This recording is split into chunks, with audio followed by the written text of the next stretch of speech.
Próxima da zona de rebaixamento, a Ponte Preta volta ao Majestoso amanhã para enfrentar o Ceará pela 12ª rodada da Série B do Brasileirão. Nelson Batista defende sua invencibilidade jogando dentro do estádio Moisés Lucarelli. Foram 2 vitórias em 2 jogos desde a sua volta à Ponte. Em todo o campeonato, até agora, a Macaca só ganhou atuando em casa. A Alvinegra soma 12 pontos em 11 rodadas disputadas na competição e só está fora da zona de rebaixamento pelos critérios de desempate. E para essa partida, o professor Nelsinho se preocupa com os pendurados, já que o duelo de amanhã marca a rodada pré-derby.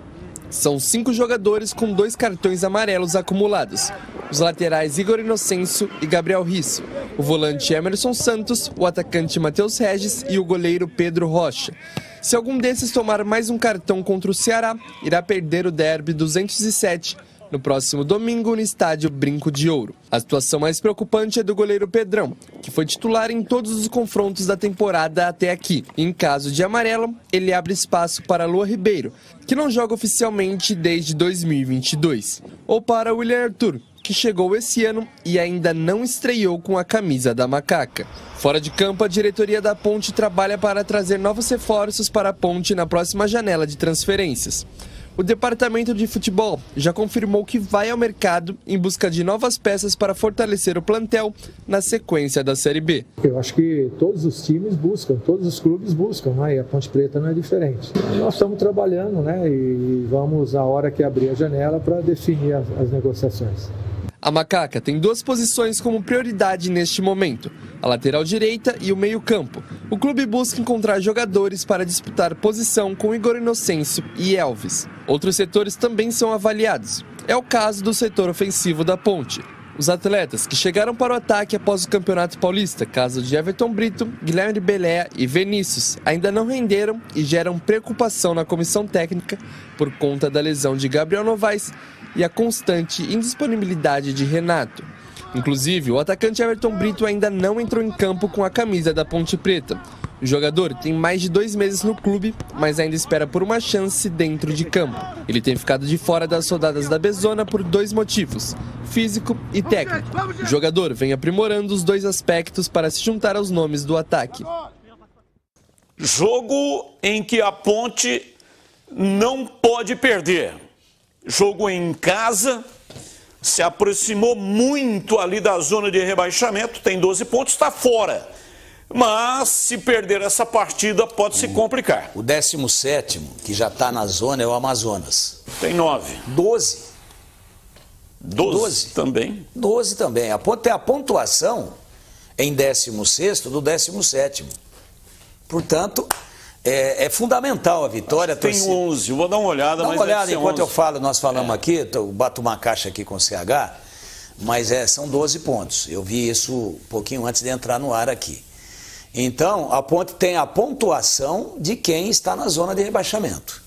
Claro que ela não jogou ainda. Se vai a 15, lógico que ela se projeta aí para se aproximar até de uma faixa intermediária. Você está correto. O Amazonas 12 e perde no critério de desempate. Ambos têm 3 vitórias.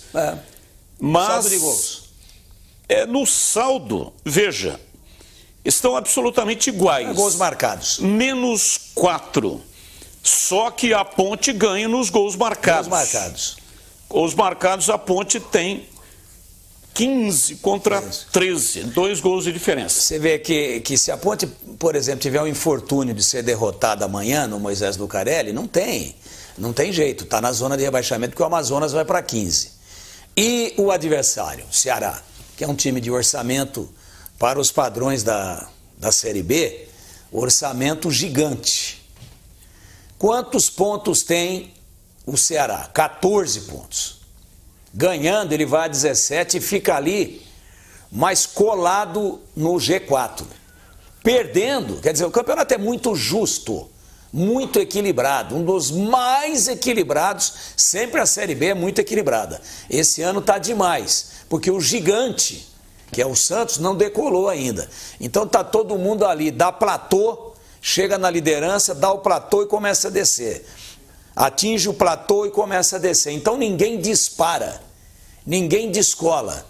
E quem está na faixa intermediária também fica muito próximo da zona de rebaixamento e fica próximo também do G4, da parte de cima. Então o Ceará vem babando, vem para ganhar o jogo, é pré-derby, queiram ou não, não devia ser assim, mas é. A Ponte entra com cinco jogadores pendurados e 3 deles são titulares, inclusive o Pedro Rocha, que jogou todas no Campeonato Paulista e todas do Campeonato Brasileiro, né? Tem jogadores importantes e não adianta. Há quem, existe uma corrente que defende que os jogadores deveriam ser poupados, eu acho que é bobagem, tem que jogar todo mundo, né? Igor Inocêncio, por exemplo, a Ponte não tem uma opção para a lateral direita. Se ele toma o 3º cartão amarelo, vai ter que puxar o Dudu Vieira para lá, que é uma improvisação, e nós vimos isso na partida contra o Goiás, lá em Goiás. Goiás ou Vila Nova? Não, Goiás. E a Ponte tomou um gol, né? Acabou tomando um gol contra, exatamente do Dudu Vieira, também uma fatalidade, foi cortar e jogou para dentro do gol, mas é uma improvisação, só para dar exemplo. Então, jogo dramático, o time tem que ter muita cabeça. América, né, Batista? É. América Mineiro, não foi Goiás, não. América Mineiro. 2-0 para o América. É verdade, os dois têm verde na cor, mas é o América, exatamente. Então, todo cuidado, né, como o Guarani teve lá em Maceió no último sábado, mas perdeu 2 jogadores por cartão. Perdeu 2, não tem jeito. Perdeu o Anderson Leite. E perdeu também o Reinaldo, um titular e outro que tem entrado com os jogos em andamento. A Ponte tem 5 pendurados. Agora vai poupar e aí perde o jogo e entra na zona de baixamento? Situação bastante complicada, né, CH?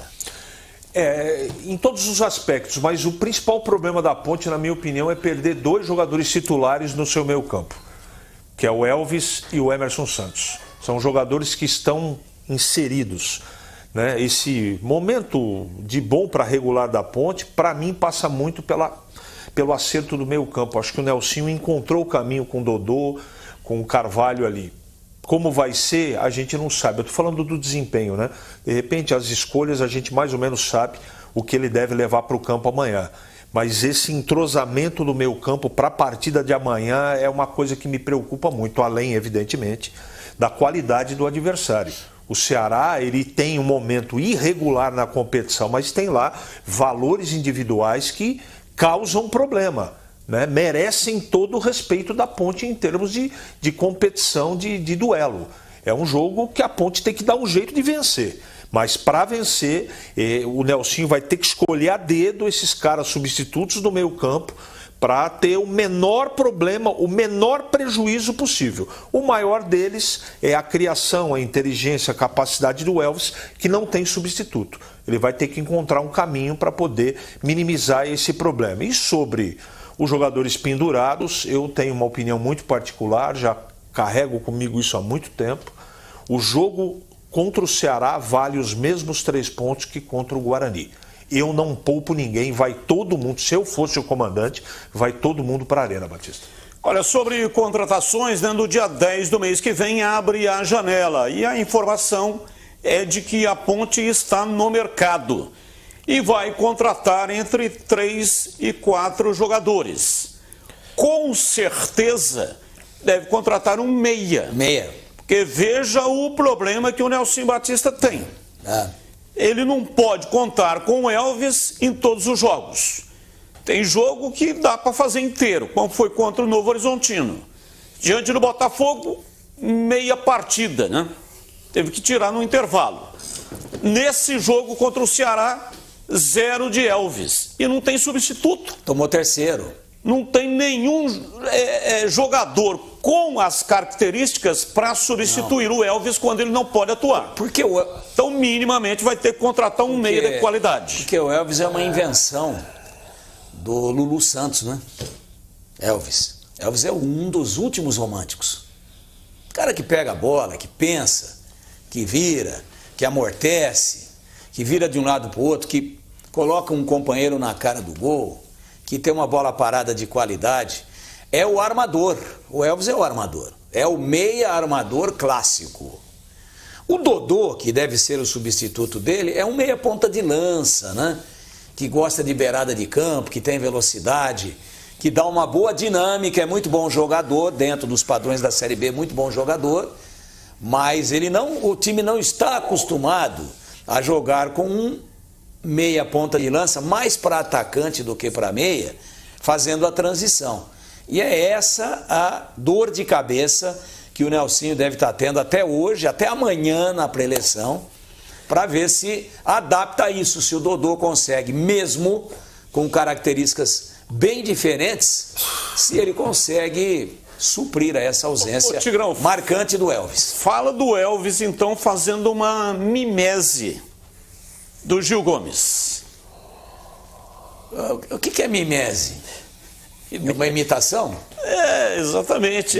Vem de mimesis, é um termo que foi utilizado inclusive por Platão, o filósofo, né? Elvis. Então, traduzindo para a língua portuguesa, mimese, que é quando você imita alguém em gestos e também na voz. Elvis, meia, clássico, muito clássico. Ele dá o ritmo, ele vira, ele pensa o jogo. Elvis está ausente. Nelsinho tenta, se descabela. Mas Elvis é diferente. Elvis, o clássico. Elvis, o armador. Elvis, o cérebro.